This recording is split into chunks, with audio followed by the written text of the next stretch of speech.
Welcome to Artistic Spirit. Today I'm here with Fernando Martin-Gullans, a dancer, founder of Artists of Impact, and he is helping influential artists help others. Welcome. Thanks, Katie. Good to be here. So I'm just so curious, how did you go from ballet dancer to founder? Yeah, well, I think like most things, I just, started doing it. I feel like I'm one of those people that overthinks a lot. And I think really what you find after doing things enough times is that you really just need to take the first step. Uh, hmm yeah, hmm that's pretty much it. I took the first step. Yeah. Yeah. How did you find the courage to do that? Because I know for a lot of people, change can be hard, and also it can feel like it brings up a lot of feelings that can be hard to tackle. Like I know a lot of people talk about this idea that they want to be different, that they want to improve, that they want to help others, but they just in their day-to-day lives feel disempowered, specifically with all these narratives in um just like on social media with comparison and the news constantly showing all of these horrendous things that are happening. And it's important to be informed, but Yeah. also I think it's hard for people to overcome kind of like just like the daily programming of all of our lives. And that's what's important to me is to highlight these cases where people are empowered and where people do take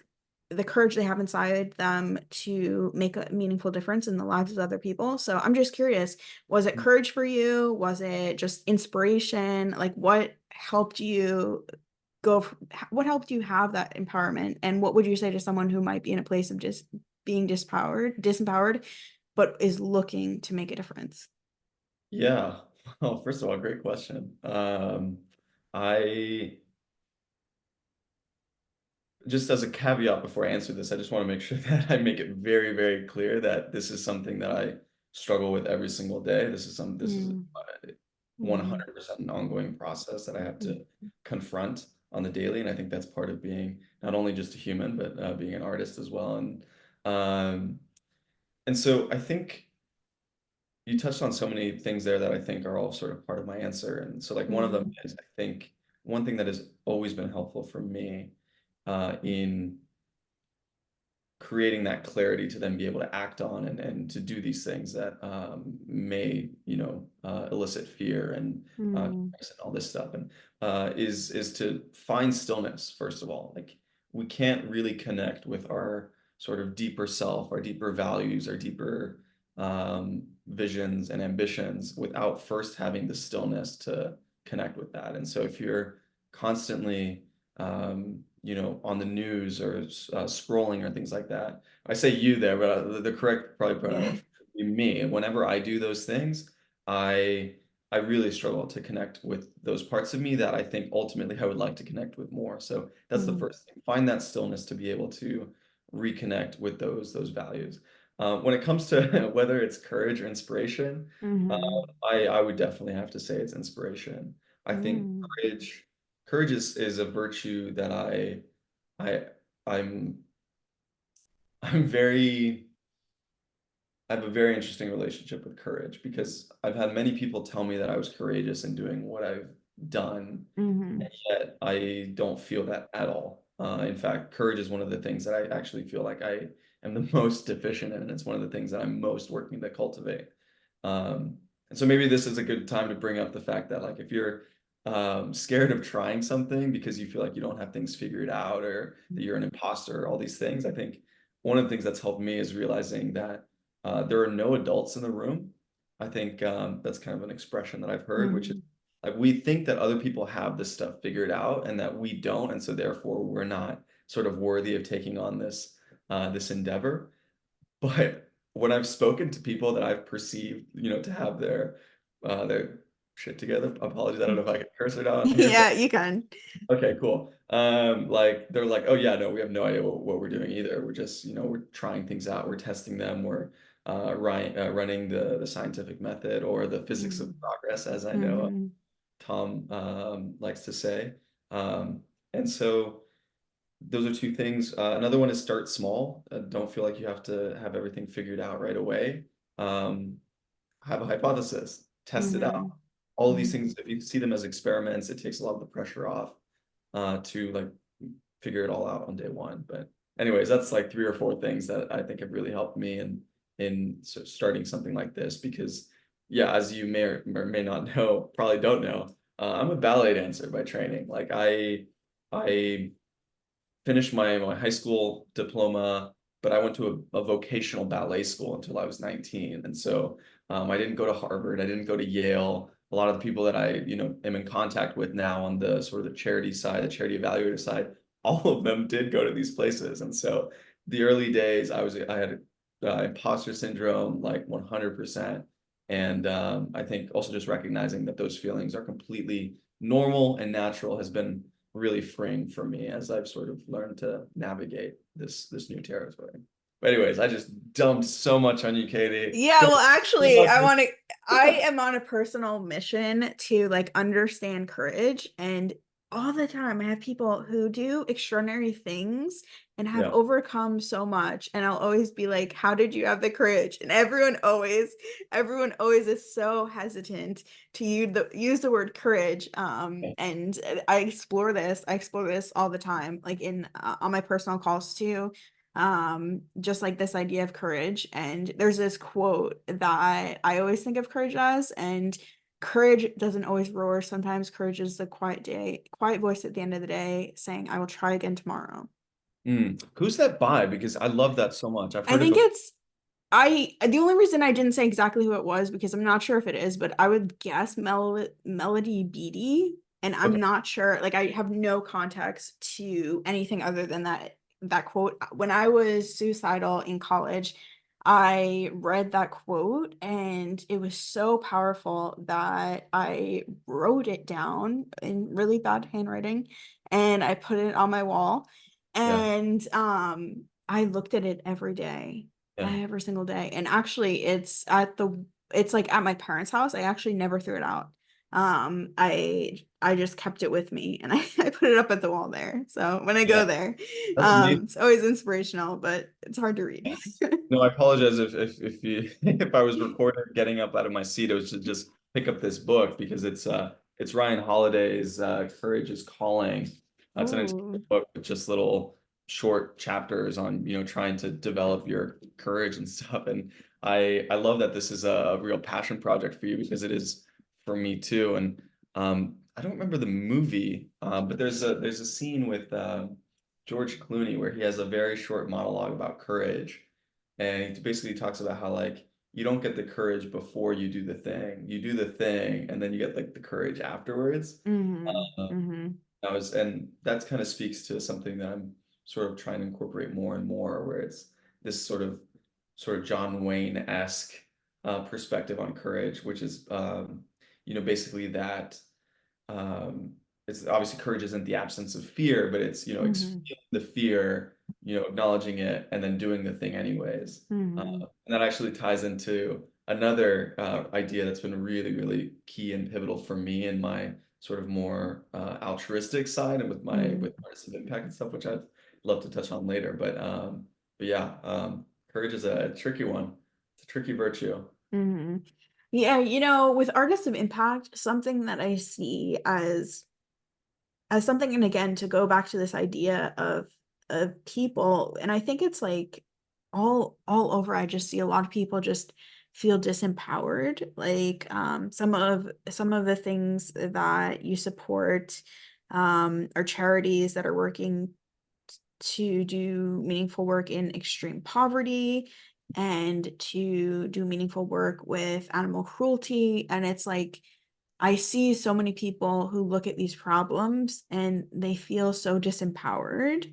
Yeah. And I'm just curious, you did kind of like talk a little bit about how to go from disempowered to empowered, but also, do you find when working with your clients that they have that mindset shift before they come to you, or that it's something that you do during the process? Yeah, I think I think probably more the latter because I think Mm-hmm. a big part of what we're trying to do is raise awareness about a couple, key facts that people just aren't aware of. And so we were Mhm. talking about this a little bit earlier, but like one of those facts is just how incredibly impactful the most effective charities are. So Mhm. because technological advancements over the last, several decades, we are in a completely unprecedented time when it comes to our ability to positively impact the lives of others. Because someone like me living in a very affluent country like this, for the first time, sorry, for the record, I'm in New York City, USA. Mhm. Mhm. A person like me, for the first time in history, has the power to meaningfully and effectively help the lives of people on the complete other side of the globe, which is oftentimes where the help is more needed. Mhm. So you're mentioning extreme poverty, which is one of the areas of global health and development, is what we typically call it. Um, that's one of our cause areas because I don't think most people are aware of just the extent to which a lot of these things still exist because most of your audience, I'm assuming, and most of the people I interact with on my day to day live, in rich countries like the United States, the UK, Western Europe, etc. But like some of these problems are still massive in scale. And one of the things that's sort of the silver lining about that, which is terrible by all other measures, is the fact that someone like me can actually have a really big impact if I allocate my resources to it. Um, Mhm. that was worded absolutely terribly. But to kind of take it back, this is the best time ever for someone like me or someone like you who wants to help someone living in extreme poverty because Mhm. we have the ability to actually send our resources to them in very, very, very effective and reliable ways. And never before in history has that been possible. Mhm. I think that's so interesting, and I'm just curious. Did do you find in dancing and in business, like with the charity work you do you find like there's any similarities? Hmm. And like this could be like possibly like that like you're purpose driven in both and like it connects or that like one is an evolution of the other. Mhm.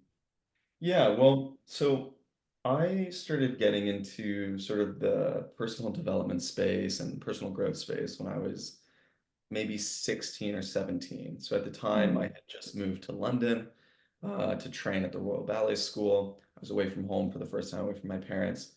And I had basically transitioned from an environment in which I was the only boy in a class, in a ballet class, to Mhm. being one of 15. And I went from being, the apple in my teacher's eye and just like, obviously, wow, boy in ballet, getting all the accolades, to then just being, honestly, one of the weaker boys in the class. And so it was one of the first times where I experienced some competition in my sort of world. And so I actually found it really inspiring and really motivating. And so I started learning more about mindset and things like that. I stumbled across Tom and impact theory and all of that.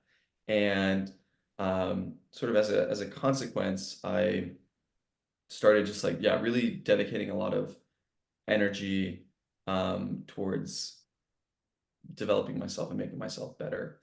Um, One thing that I learned that I was trying to then apply to my dancing was what do I make my purpose, with this? Mhm. Mhm. Um, because for me, up until that point, dance had always just been like, oh, I just find it really fun. I get into flow when I do it. It's really challenging, and so it gives me just like an outlet to push myself. But there wasn't really anything beyond that. And so I kind of got to work on trying to imbue the whole process with a sense of purpose. And I think what I sort of arrived at was that my mission and purpose was to sort of inspire others to sort of reach their full potential uh, Mhm.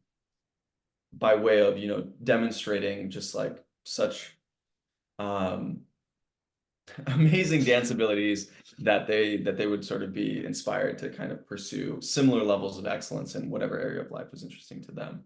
Mhm. And so that kind of became my mission for while I was dancing.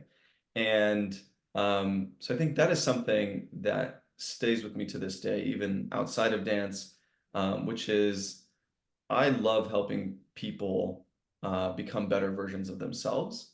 Mm, And I think that that is very, very, very clearly present in the work that I do now with Artists of Impact, because I think that one of the most beautiful parts about being human is helping others. We are a social species. We thrive on building bonds and um, just making each other's lives a little bit less hard, because life can be really hard. Uh, mm, mhm, and and now that I have all these resources and these tools to not only just help people help others, but to do it in the most effective ways. And again, we're mhm. talking, tens to thousands of times more effectively. I feel like I'm able to do that on a much greater scale. At least that's the hope. That's the theory. Yeah, you touch on something that I think is so powerful, and I see it a lot, and I like have a personal theory about it, that this idea that when people struggle and they get to a point where they find happiness, or like you said, flow, when you had flow in dancing, um, that you appreciate that kind of like positive emotion and that positive kind of like state of being so much that you're moved to move other people to that same feeling. Yeah. And I used to ask this question when I would do written interviews on my website, and it would be, if you could choose one emotion and bottle it up and hand it out to people, what would it be? And I always see like people who are helpers, like they always have an answer to that question, because there's something that switched inside of them that they value so much that they appreciate it in other people. And I think I recently saw a creator make a video about this, about like you can't help from the place where you feel lack, and where you want to like kind of like aid someone's band, like be a bandage for someone. Mhm. And like it has to come from this place where like your cup is full and it's overflowing, and not like it has to be like you appreciate something so much that you want to give it to someone else. Yeah. And I'd love to hear just like your thoughts on that. Yeah, no, it's super interesting because I've thought a lot about this, about, yeah, like operating from a place of deficit versus a place of I guess what's the opposite? Overflow, abundance. Yeah, abundance, that's the one.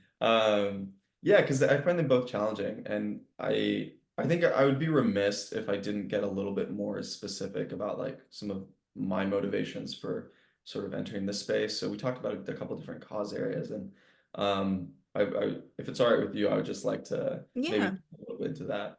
Mhm. So on the deficit side, I I'm just I get really upset with the state of the world sometimes when we see these problems. I know this is emotion Mhm. probably most of us have felt at some point. Mhm. So for me, when it comes to global health and development, um, most people don't know this, but about 14,000 children under the age of 5 die, not every year, not every month, not even every week, but every single day, due to preventable diseases caused predominantly due to the impacts of extreme poverty. So that's um, you know um, mostly the malnutrition, diarrheal diseases, preventable diseases, all these things that we know how to treat. They're very cheap to treat. We've, for the most part, eradicated them in rich countries like the US and the UK, et cetera, et cetera. And this is our status quo. And this is something that we're just like, we're not happy to uh, Mhm. let it, remain so, but like we are in essence, because the only thing that's missing to sort of resolve these things is more resource allocation. And um, now, one thing I'm very much aware of too is that as humans, we experience this thing called scope insensitivity, which basically just means that we don't feel more proportionally to the numbers that are present in these situations. So, for example, if I showed you a picture of one child that is experiencing malnutrition or something, and then I Mhm. show you a picture of 10 children experiencing the exact same thing, we don't actually experience 10 times as much empathy or compassion, even though like mathematically that's the logical and the rational way to do it. Mhm. And it gets even worse the higher up in the numbers we go. So when I say 14,000 kids a day, it's very hard for us to feel 14,000 times the pain that we would if we knew that one kid that died every year. And so I promise this is hopefully like the last sort of sad thing that I say, because I'd love to go up to the abundance after this. But Mhm. I was once given this metaphor for what this actually means, if we were to picture this. So, like, I know that throughout the last, several decades, we've seen incidences where, say, a commercial airliner has gone down and all the passengers have passed away. Um, if an airline, like a jumbo jet filled with children under 5, crashed every hour of every day, that's how many kids are dying currently from extreme poverty. Yeah, so that's the status quo, and that's something that I can't abide by, and that's Mhm. one of my big drivers for wanting to push more support in that direction, is that I think it's just completely unacceptable. So that's the deficit. In terms of the abundance, I mean, you know this, Katie. Like both of us are obviously on our own journeys to try and improve our lives and empower ourselves, and in the process, try Mhm. to empower others. And some of the most beautiful moments for me have been when I've had these sort of breakthrough moments, and I've been able Mhm. to transcend a limiting belief or that, or I've been able to share a moment of triumph with others. And when I think of all of those moments that are lost, um, for all these children that never get those chances, that makes me really sad, but at the same time, it makes me really hopeful because, um, for example, with these charities that we work with, on average, we can roughly expect to save a life for every $5,000 we donate. Okay, so it may sound like a lot, oh my, $5,000, but like we're talking save a life for $5,000. In the Mhm. US, most insurance companies, medical companies, et cetera, they value life at about 10 million. So it's what is that, 200 times cheaper to do it with these charities than in a rich country like this. Um, and I get super inspired to recognize that for every $5,000 that I either donate myself or that I raise with Artists of Impact, Mhm. not only am I saving a life, like what does that even mean? But it means that that child now has the potential to experience all of those beautiful moments in their life, like these growth moments, like these epiphanies, like, or even just like these meaningful relationships that they can, find someone, fall in love, have a career, all these things that are now Mhm. possible because together we've made it happen. And so that's the abundance that I would like to help create more of. Mhm. Yeah, when you're like saying about how this is sad content, I think to myself like my audience probably thinks this is like kind of like the sun to my moon because most of my stuff is a lot darker than that. So this is like this is actually like it's empowering. Like people know like how they could take action. Like they know that even if they have a small amount to give, that it can make a difference. So Yeah. this is actually really uplifting. And yeah, I think it's a part of it like when we think about these problems that can be solved, like we have to feel that sense of empowerment that it's like something can change and that like there is a solution. And I think like even the idea of like deaths, it's like it's like we could do something. And I think like that's what I hear when you like say that. Mhm. And I think of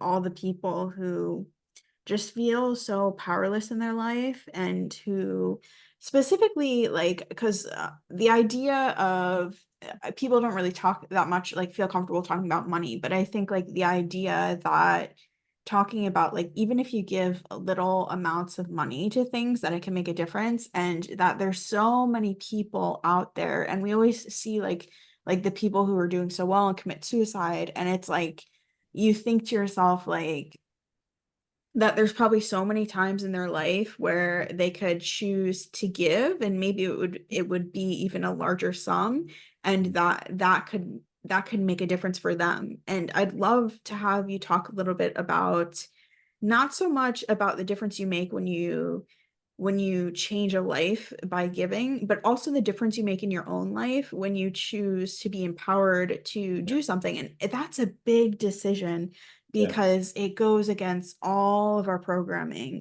yeah, that we can do something, take action that can actually impact someone else. yeah, absolutely. Yeah, and I think this is a super super important thing to touch on because I think oftentimes as humans, obviously we experience this cognitive bias, which is called it's loss aversion. So we fear losing resources that we have much more than we look forward to gaining resources. There's a disparity there, so it's not one to one. And so whenever we're talking about like donating to something or giving money away, we naturally feel a certain sort of reluctance to because oh my gosh, I'm giving away some of my resources, and so it feels like a loss for a Mm, lot of people when we have these mhm, conversations. But I think, yeah, what's missed there is just the tremendous opportunity for gain that exists in that for ourselves. And obviously, it's not a financial gain. You're not gonna give money away, and it's like it's not an investment financially. mhm, But in mhm, terms of the emotional and the sort of the moral benefits that you can experience as a person, I think are completely sort of unmatched mhm, in my own experience. So we were talking earlier, I put this pin on here because this commemorates one of the biggest decisions I've ever made in my life, which was to sign the Giving What We Can pledge, which is a public pledge. It's non-legal or anything like that. It's just a commitment that I made to myself and with those kind of around me as witness that helping others is so meaningful to me, and it's so yeah, I think it's such an integral part of being the person that I want to be that I thereby commit to donate at least 10% of my income every year to the most effective charities. And when people hear that, like I think sometimes people might think that that's like a really like oh it's like an altruistic thing or it's and that and it might be but it's also I think it's for me personally this was one of the most selfish things I've ever done because the benefit that I get from knowing that I am aligning my actions with my values, mhm, my values being of contributing, being of service to others, um, yeah, trying to make others' lives better, like that's really important to me. And so when I don't act in alignment with that, I experience cognitive dissonance, and that doesn't feel good. And so when I take these actions that align with these values, my life is better. And this mhm, isn't anecdotal either.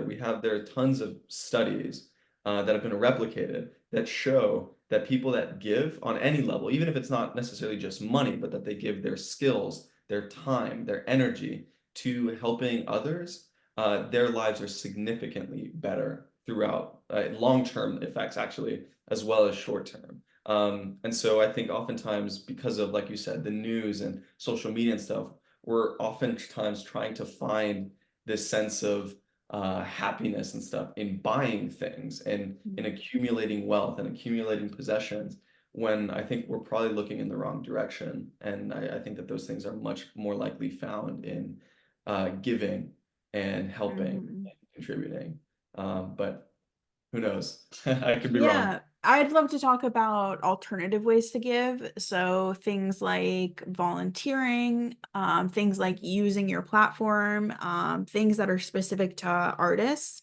Yeah. So what are some ways that people can give back, but say they um, might not want to like give directly to a charity? Like what are other ways that people can kind of like support the culture and get Yeah. the same effect and also make a difference in the lives of other people? Yeah, great question. And there was a book that I was recently reading on this. It came out quite recently. It was by Chris Anderson, who's the head of TED, like the TED Talks right now, and he talks about Mhm, several different ways that you can give. For artists specifically, the things that we most focus on are using one's platform mhm, and using one's sort of network, because as artists, yeah, most artists aren't making much money. We don't do it for the money. You have, some outliers that are just reining it in, but for the most part, mhm, most artists aren't actually able to give that much. But artists, I think, are just such an incredible group of people that I think oftentimes really inspire the average person because there's someone who's pursuing something with tremendous passion. There's someone that's built a tremendous amount of skill in their area. And as such, it's not uncommon for artists to accrue a big support network and a big following. And I think one of the things that one of the mistakes that I made early on was in thinking that I had to make all the impact myself. I had to donate Mhm. all the money. I had to help all the animals or the kids myself. When in reality, I can probably have a bigger impact by simply using my platform to share these ideas and by sharing what the most effective charities are and encouraging others to take kind of steps in a similar direction. I can, double, triple, quadruple my impact by potentially helping to influence their actions. Mhm. And I've seen this already in my own life. I mean, I again in taking this pledge, for example, and talking about it, there are other people that may have been inspired to take it as Mhm. well because that's what happened with me. Like I didn't come up with this. This group was around long before I was, and the reason why I took it was because I saw two people that I was just so in awe of for having made such a commitment that I was like, oh yeah, I'm in. And so yeah, so using one's platform to share these ideas, to share these charities, because yeah, one of the things that I've not really spoken about yet is how oftentimes the most famous charities, the most well-known charities, aren't necessarily the most cost-effective charities. Um, and so oftentimes the best charities that we can actually donate to aren't the ones that are going to be on everyone's radar. And that's why it's really important to use our platforms to support these ones to sort of get them up, Mhm. level out with the bigger players in the field.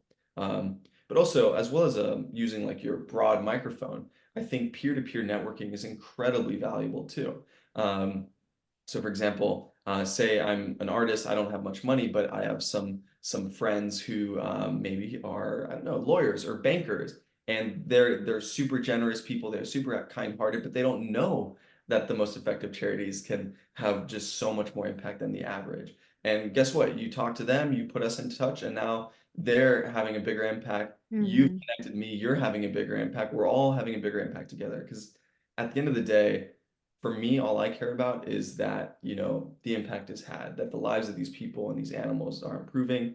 Um, what does it matter if it's all me or if it's them or that? We're all doing this together. Yeah, I do have a technical question on that. So, say someone's an artist and they work with you, and then they talk to their friends who aren't artists about it, and they're interested in getting involved. Is that something that you do, or is it exclusive to artists? Do you make exceptions? Like, how would you handle that situation? Yeah, well, so we have slightly different sort of, um, I guess, onboarding processes for people that fit sort of different descriptions. So Hmm. we work with artists predominantly because we think that they have a disproportionate ability to influence the public. And but absolutely, I mean, we're not in the game of turning people away that want to do good. We're here to empower everyone. And so Hmm. say that we empower artists and creatives, but a big part of that is also empowering their audience because I think the relationship between artists and audience in some ways is completely just mutually inclusive. It's all one and the same. And that's one of the things that I'm really excited about Artists of Impact is that I I think it's so cool that we have the potential to bring artists and their audiences closer together in a common mission to help improve the world. And so, yeah, if you're a supporter, you're absolutely part of this movement as well. And so please, yeah, go to our website and reach out to us all the same. Yeah, I'd love to hear what does the process look like, in case someone's listening and they'd like to get involved, but they have anxiety. And I would say probably if they're following me, they have to have some amount of anxiety. So anything you can do to relieve their anxiety about telling them about what they can expect, reaching out or something like that. Yeah, well, so I mean, just to reduce your anxiety, just completely. I mean, this is what I'm like advocating for. Like, this is what you're gonna. There's no facade. Yeah, this is what you're gonna get. So if you email me at fernando@artistofimpact.org, this is what you're gonna get. Typically, what our process looks like is if someone gets in touch with us, we'll try and schedule a short call. So say an artist reaches out to us, we'll have a short call And during that call, we'll sort of give them a little intro to effective giving. How does it differ? How we select our charities, which is something we haven't talked about at all. Mm, Uh, and and basically we ask them some questions to sort of figure out what some of their underlying values are and their philosophies so that we can help give them a more sort of informed recommendation on what charities we think would be the best fit for them to support, because we do think that it's important to have that connection with these charities. And then from there we can sort of establish what kind of support makes the most sense, whether that's using their social media to bring more support and more eyes to these charities, or whether it's setting up a personalized sort of giving portfolio that touches on the different causes that they want to give to, mm, or some combination thereof. Because why choose one way to have an impact when you can have several? uh, mm, and yeah, and then it's just an ongoing process after that. And we also connect a lot of our artists too within our network. So we have a couple different musicians that we know are kind of focusing on similar things. We can help connect them too, and just try and facilitate wherever we can. mm. So how do you choose your charities? Yes, so I may have worded that a little bit poorly because we don't actually choose the charities that we recommend. What we do is we work with third-party independent charity evaluators whose entire job and ethos is just researching what charities can do the most good with each additional dollar that's donated. So we work with four charity evaluators, and they spend between 10 to 40,000 hours a year researching what the best charities are, and then they publish a list of recommended charities that then we then pass on. So we sort of act as a bridge between these evaluators and these artists and their supporters. And so we have different charity evaluators that focus more on global health and poverty, and then we have some that focus more on animal welfare, some on climate, and others on global catastrophic risks. Those are the main areas that we focus on. Mhm. Yeah, that's really interesting. Um, what have been some of your biggest lessons, whether it's like business lesson or just life lesson from doing this work? Yeah, I think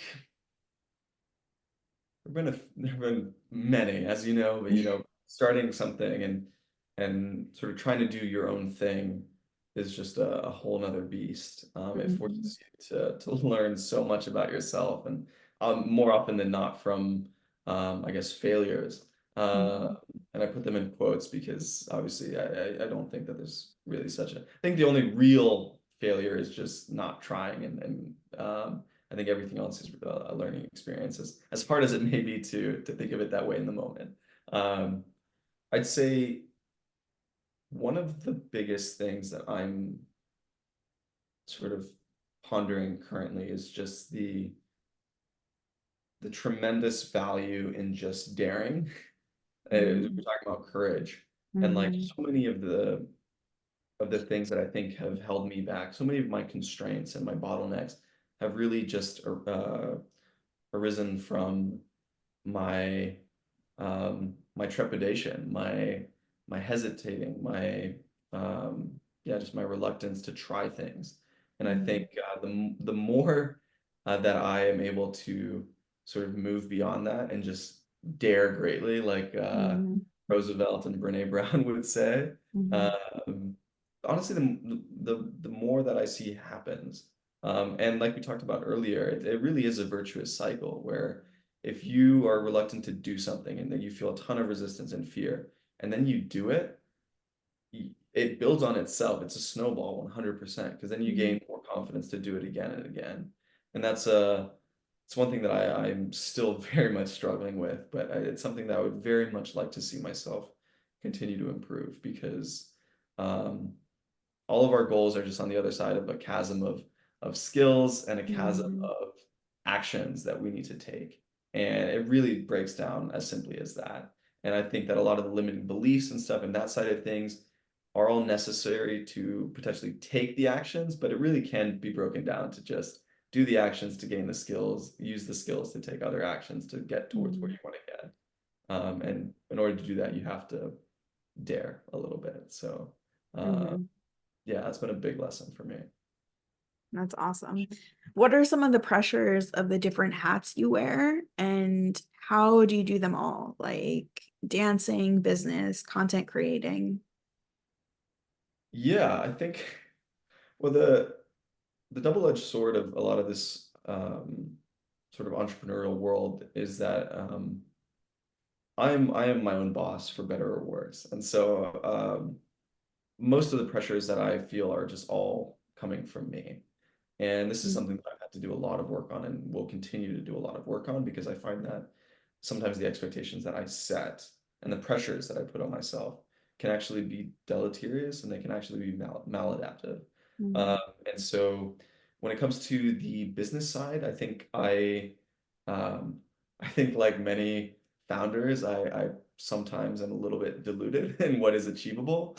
And I don't do well in terms of setting my expectations um, in a manner that is, concordant with reality. And sometimes that can, make me upset and can harm my progress. And so that's a challenge and a pressure of that sort of Mm-hmm. world.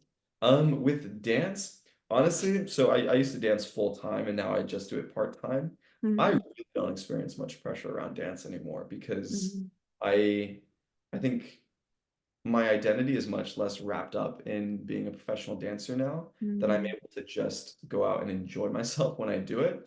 Um, so I don't know that I can answer that side of things as well. With content creation, I think it's just the classic, just being cognizant and potentially fearful of what others might think. And so there's like resistance about putting stuff out there and um, oftentimes, falling prey to the whole like I am the main character paradigm and thinking, oh my gosh, I'm posting this reel, it's not good, everyone's gonna hate me and I'm gonna die alone. It's like probably not. Uh, we've all been there, but yeah, no one cares. Like truly, like everyone, life is hard enough. Everyone's just living their own lives and fighting their own battles. Like Mm-hmm. I think that's been a good reminder for me to have. But I think if there's one lesson that I can impart, it's just that like all of these like lessons and aphorisms and tropes that you're gonna hear, it's not like oh, I've heard it and now it's done. It's like, no, no, no, you're gonna have to repeat this to yourself and deal with it. If Mm-hmm. not every month, every week. If not every week, every day. Like this is that's what they say. Everything they say about like life just being, a series of days, really is true. Like you're gonna have to remind yourself Mm-hmm. of these lessons, at least in my experience, quite frequently, which is frustrating. I wish I could just take a pill and never have to deal with insecurity again, but that's not how it works, at least in my experience. Mm-hmm. What's your process for handling the self-imposed pressures? Um, I think my process now I think touches on a couple different things. One of the things that I have found to be the most valuable when I do it, which is a whole other question, is some kind of mindfulness practice. So, Mm-hmm. meditation really is, in my opinion, a real game changer. And one of my biggest frustrations is that sometimes um, I just don't do it for whatever reason. Which is so unfortunate because there's such a palpable benefit that I experience when I do it consistently. And the reason why I mentioned mindfulness is because mindfulness is what has allowed me to notice when I'm starting to slip into these patterns of thinking. Because Mm-hmm. if you're not consciously aware that you're going down this rabbit hole, then you can't really escape it. Like you're going down a tunnel and you don't even realize you're in the tunnel. So Mm-hmm. mindfulness gives you the ability to see that you're going down a tunnel and be like, oh shoot. Um, Now, in addition to that, I think being more curious as opposed to judgmental is super important. Mm-hmm. You've seen Ted Lasso, but I love that show, and he has this whole little monologue where he talks about being curious and not judgmental. And now he was using it in the context of other people, but I use it just as much for myself. I think oftentimes we're very, very judgmental of ourselves and our thoughts and our motivations, and I found that my life is so much better when I'm able to just notice that I'm having thoughts and just being like, oh, interesting. Like, interesting that you're having this thought. I wonder where this came from. And, but not being like, oh my God, you just had this thought. You're a terrible person. Like going down that rabbit hole. Um, those things have been really helpful for when I find myself going down the path of like, oh, like you're not achieving what you want to achieve, like, oh, that must mean you're a terrible person. It's like, oh, I'm noticing that I'm having this thought. Does that make sense? Am I experiencing any cognitive distortions right now? Mhm, mhm. Spoiler alert, yes. Able to like sort of replace those with more um, accurate things. Self-compassion is huge. Having like just um, there's a couple different tools that you can use with that, whether it be um, imagining that you're not the one experiencing these things, but it's like your best friend. Like, what would you say to them if they were going through what you're going through right now? Chances are you'd be nothing but kind and supportive, and etc. And yet, that's not how you're being currently with yourself. And so that's a good way of sort of slipping into that. Um, yeah, I'm sure there's more, but I think those three for now, I might Mhm. be helpful. Yeah, is there anything that we haven't brought up yet that you think people would benefit in knowing? Oh my gosh, so much, but I could talk for ages, so I will restrain myself.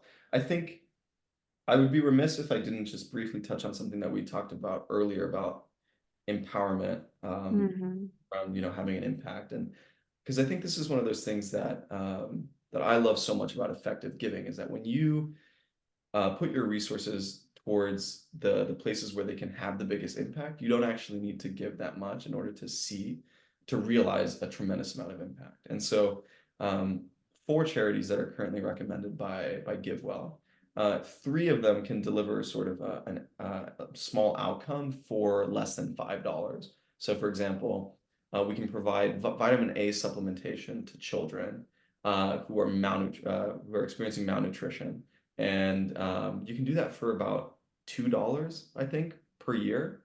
So $2 will supplement a child with vitamin A, which without they would probably be sick and just have a much worse quality of life. You can also provide medication for malaria for about $5. Same thing with an insecticide treated bed net to protect kids from malaria. That's $5. That's not a lot.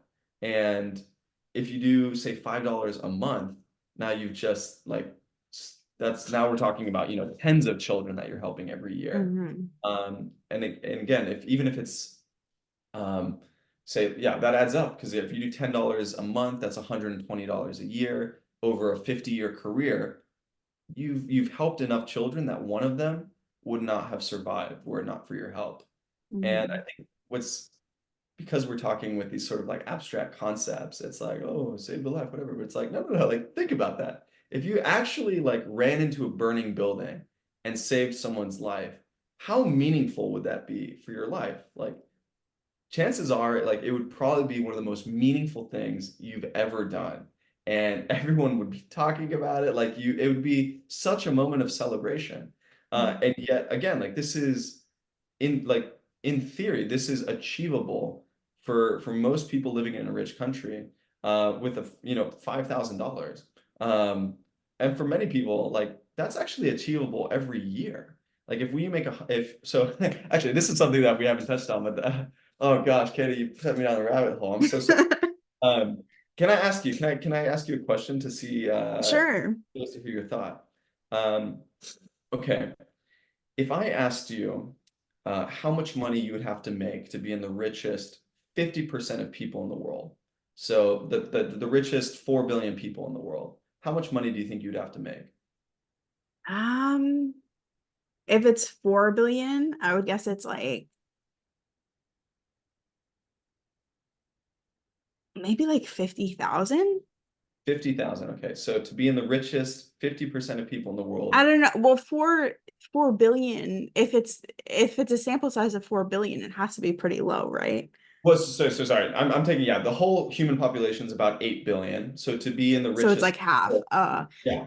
Yeah, well, I guess there's people in extreme poverty, so I would say there's more people in extreme poverty than people who are affluent, in my opinion. I would Mhm. just think Yeah, yeah, I yeah. had to guess. Yeah, well, that's absolutely right. Yeah, so most people don't know this, but But what is it?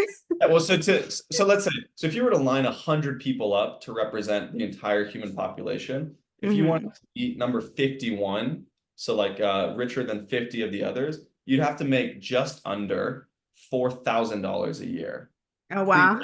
pre-tax. To be in the richest 2%, I think the correct figure is about it's between 40 and $50,000 pre-tax. Okay, so that's to be in the Hmm. richest 2% of people. To be the richest 1% of people in the world, how rich do you think you have to be? Um, Sorry, how much do you think you'd have to make per year pre-tax? to be Top, in the top 1%, isn't that like 100,000? pretty much. Yeah, so I it's learned about that from Gary Vee. yeah, so it's about $90,000 pre-tax. So when most Hmm. of us think, oh, the 1%, we're thinking billionaires, we're thinking Elon Musk, we're thinking Bezos. But actually, that's like 65,000 dollars after tax is the richest Hmm. 1% of people in the world. So then like the median 1%er is about 120,000 a year, kind of close to what Gary Vee was saying. So Hmm. someone that makes $120,000 a year, they could donate $5,000 a year and still be in the richest 1% of people. They would still make Wow. $115,000 a year. But now they're saving the life of a child every single year for the rest of their career. Like, Hmm. and it wouldn't affect their lives at all. They wouldn't even notice it. And yet Hmm. that child will experience all those experiences that we talked about earlier. And like, Hmm. that's crazy. That's so crazy to me. And that's something that excites me because like that's like, again, running into a burning building, how meaningful would that be? And it's like you can do Hmm. that every single year. Or if you're crazy like me and you do 10%, that would be $12,000 a year. And that would be two people's lives a year that you could do. Hmm. And I know people, I have friends that have signed the Further Pledge where they give every dollar over a certain amount that they make. And so I have people that, donate 50% of their salary because they make quite a lot of money. And these people are Hmm. saving tens of lives every single year. And it's just like, Wow. yeah, that's what inspires me. But anyways, sorry, yeah, little tangent there. Yeah, actually I think the idea of saving someone's life I think would resonate with specifically the people on X that follow me because I recently posted about blood donations Hmm. and I got like 700 comments about Yeah, like just like how meaningful and like yeah, how little effort you put out to do something meaningful. And I think that's like a value a lot of people who follow me have. yeah, that's awesome. Yeah, I've only ever given blood once. I was inspired again. I was inspired to do it by someone really special to me, and I'd like to do it again. But I had such a bad experience the first time. They like put the needle in wrong, and so like Oh, there for like 40 minutes, like thinking it was all working, and then by the end, it was like, oh, we put it in wrong. So they only had like maybe like half of the oh container no. for it, and so it was worthless because it wasn't even enough to keep. So they had to like throw it out or maybe use it for I don't know like experiments or something. So I felt so dejected. I was like, no. But Oh I think no. I need to get back on that metaphorical Yeah. level. Yeah. But I signed up for one after everyone's advice. So yeah, I'm excited. I hope my vitamins are good that I can donate. yeah, Um I do that too. Thank you for inspiring me to go back and do that. Yeah, I'm gonna create content around it, which I'm sure everyone who follows you would probably love that content too. So, Awesome. Yeah. Thanks for the idea. Yeah. mhm. But, yeah. Yeah. Cool. Sorry, that was such a tangent from me. I apologize. Thank you so much for coming on today. If I have one message for everyone, it's that there's no reason for you to underestimate the impact you could have, and do not judge yourself or compare yourself to what other people have and say your impact is less, because for one person it can mean the world and it can mean their life. So do not underestimate the impact you could have. Thank you so much, Fernando. Of course. Thank you. Thank you for having me.